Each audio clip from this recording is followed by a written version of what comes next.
kadib bilihii u dambeeyey markii dib loo hagaajiyey loona casriyey airportka caalamiga ah ee magaalada Berbera ayaa waxaa kor u kacay shaqada garoonkaasi diyaaradaha oo wigi inta badan mashquul ah waxaana si weyn garoonka u isticmaala shirkadaha Dalo Juba iyo Africa Airways oo ah kuwa rakaabka ugu badan ay soo raacaan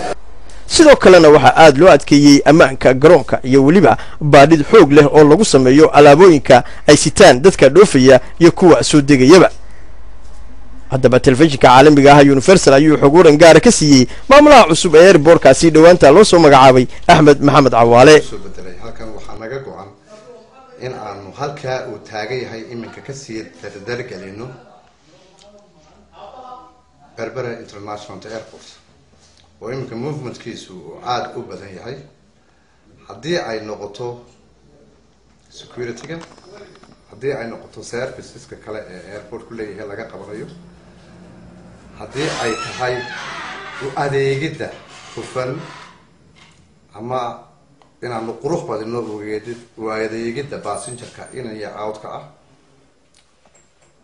departure arrival taas oo waxaanu jecelahay in aanu saddexda site ee uu airport-ku u qaybsamo air site terminal iyo land site saddexdaba aanu si weyn oo sidii ay dadka iyo dawladda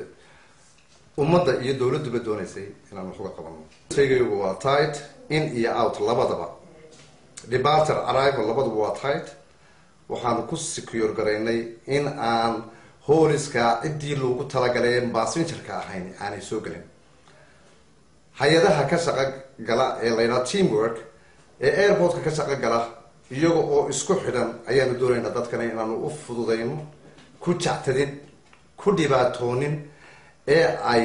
si qurux badan iyo hawl fudeed kala kulmi doonaan security-guna aad iyo aad buu u adag yahay hadday land site noqoto Yasin Jamali website-ka Berbera News Berbera